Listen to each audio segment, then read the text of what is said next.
Es evidente que el asma es una enfermedad que a través de tantos años nos sigue frustrando, en primer lugar porque no tiene un tratamiento que la cure.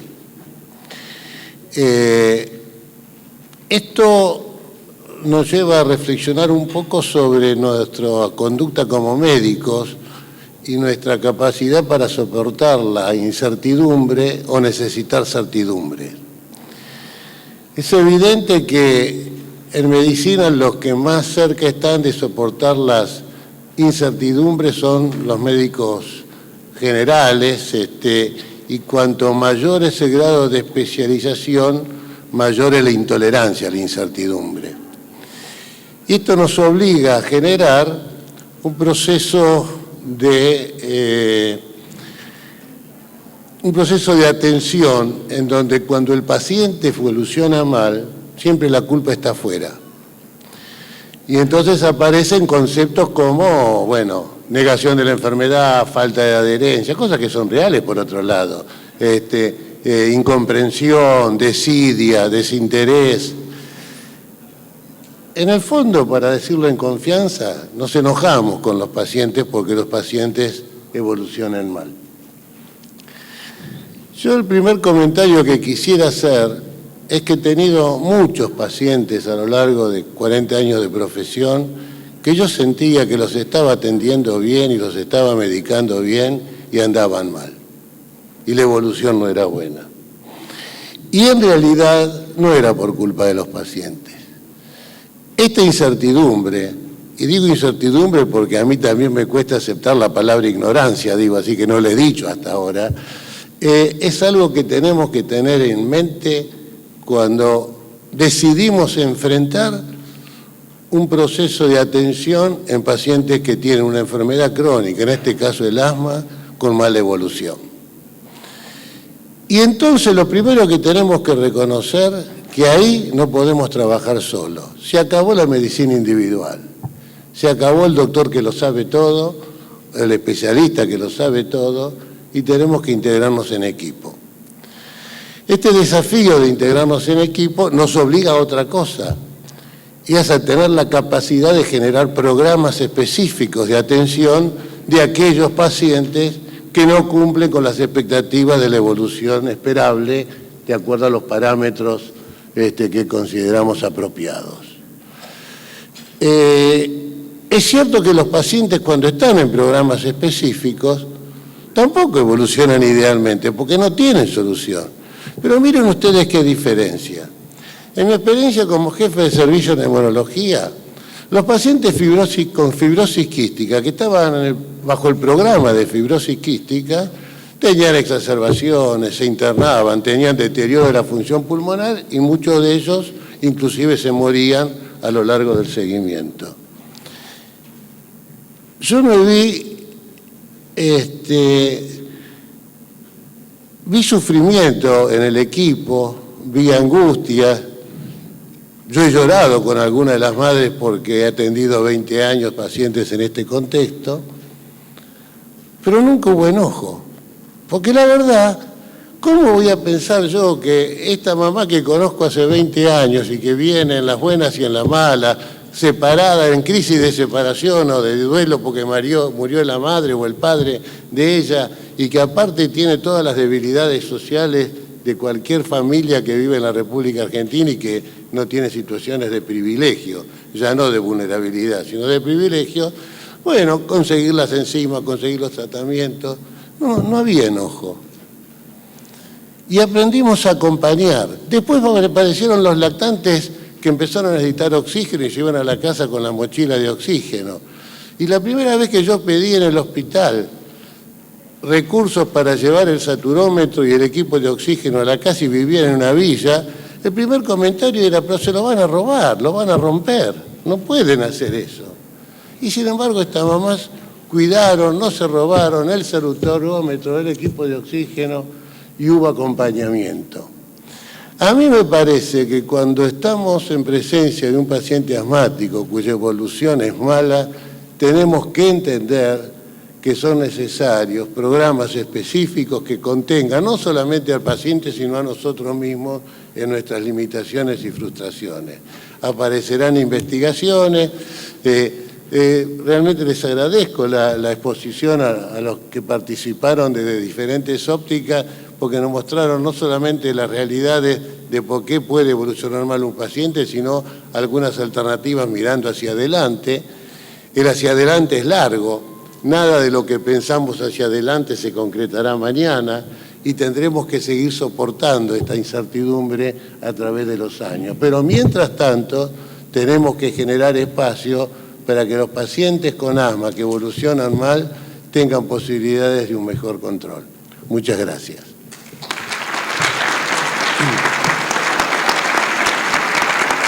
Espacio para las preguntas.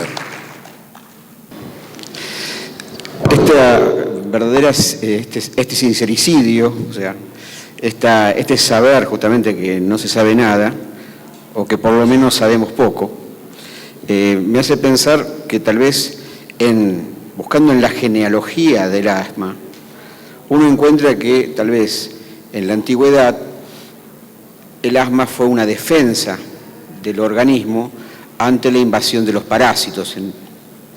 O sea que el ser humano, en su proyecto de sobrevivir, fue generando defensas y tal vez lo que nosotros consideramos un enemigo, tal vez no es tanto.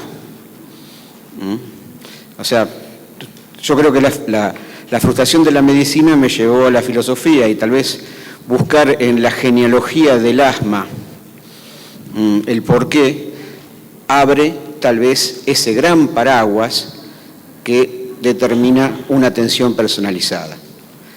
La pregunta concreta es, o sea, estudio el asma porque soy admirador de los grandes asmáticos de la humanidad, y entre ellos Guevara, o sea, el Che.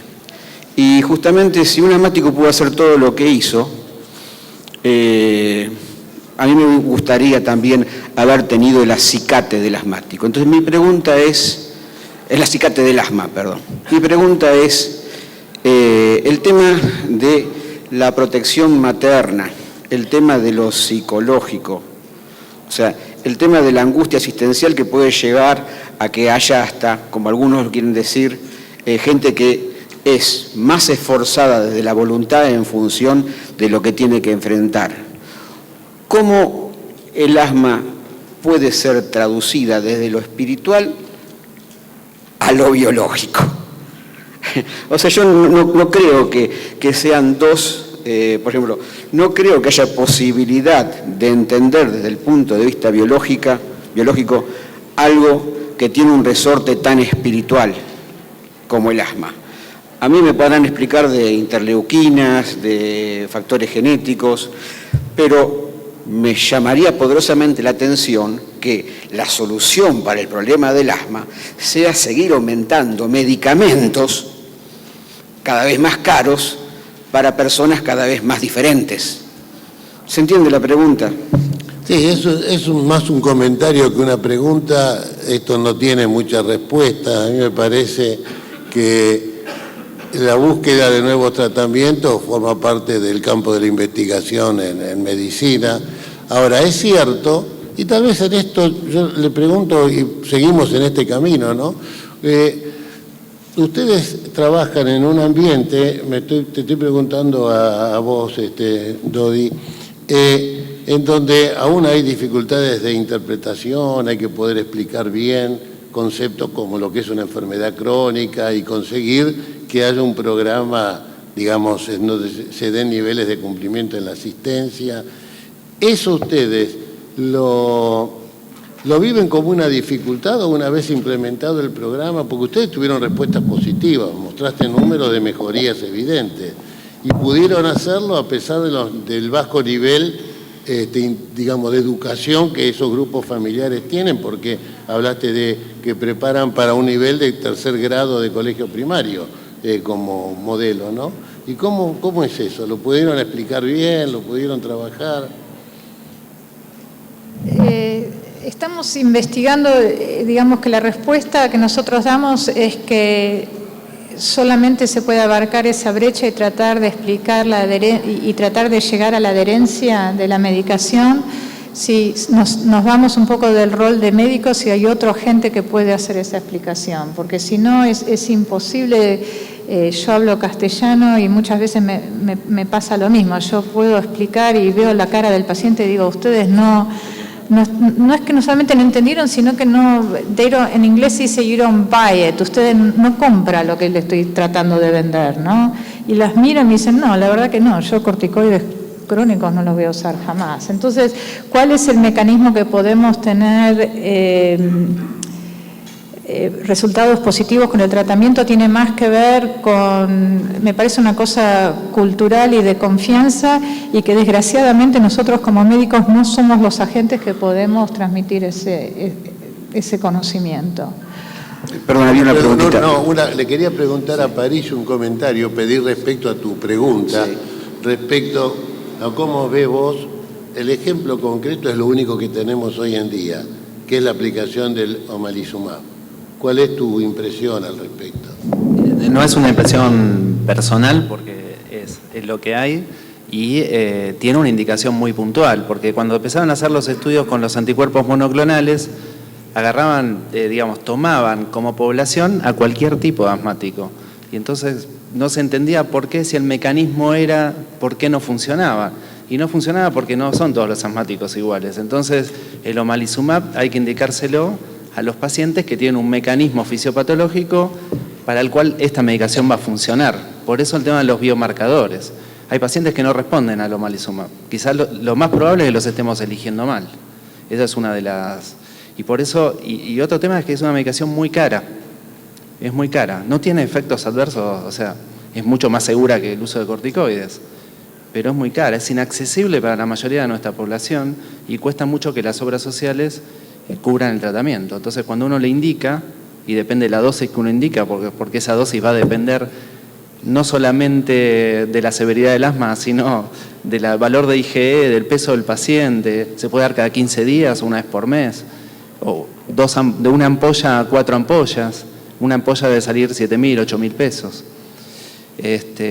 Por eso se hace mucho hincapié, primero en saber que por suerte, por fortuna, la mayoría de los pacientes responden bien a los tratamientos que las guías dicen que funcionan. Los corticoides, hay cosas culturales, como decía la doctora Meyer, que también encontramos nosotros, la corticoidofobia, pero eso es lo básico y lo fundamental ahora. Y aquellos pacientes que tienen asma severo, que el gasto médico, porque el asma severo representa una pequeña proporción de los asmáticos, pero son los que más gastan en el sistema de salud. Esos pacientes sí tienen indicación y tienen beneficios de usarlo, inclusive el sistema de salud tiene beneficios de usarlo si el paciente deja de internarse o deja de entrar a las unidades de cuidados intensivos. No sé si le contesté. Simplemente la pregunta era la madre y el asma. Un poquito el tema de la influencia materna con respecto al tema del asma. Si hay algo nuevo sobre eso. No entiendo la pregunta. No, la pregunta es que hay relación, muchos dicen que hay una caracterología materna que determina, ¿no es cierto?, al paciente asmático. Quería saber si eso... Me parece que esto... Yo por ahí quisiera hacer un comentario englobando todos los comentarios previos del doctor, porque en realidad el asma es una enfermedad de origen inmunológico. Y la teoría actual, la más aceptada, es la hipótesis de la higiene. El estrés lo tenía el hombre de las cavernas también, no conocía nada, venía un animal que se lo quería comer, no tenía que salir, o sea, el estrés está. Y el estrés impacta directamente en el sistema inmune. O sea que si el asma es una enfermedad inmunológica y una persona está estresada, seguramente el control del asma no se va a alcanzar en forma adecuada. Y el asma tiene características genéticas.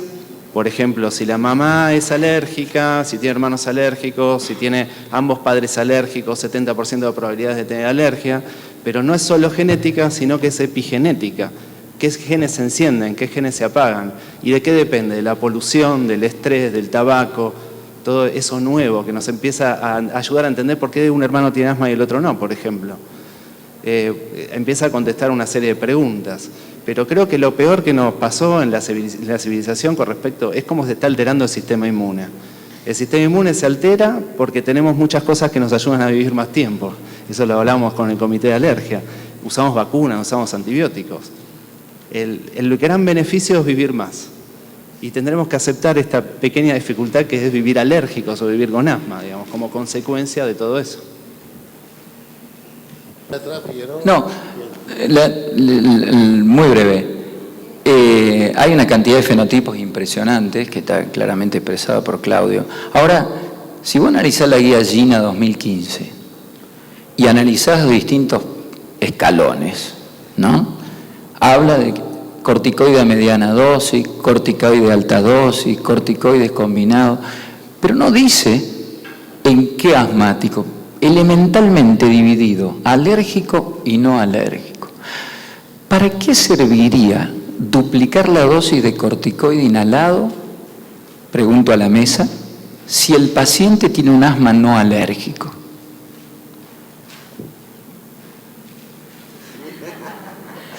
Vos para bueno, vos la pregunta, no. Estuvo dirigida... Como esta es una mesa de asma infantil, la mayoría de los asmáticos tienen asma alérgico.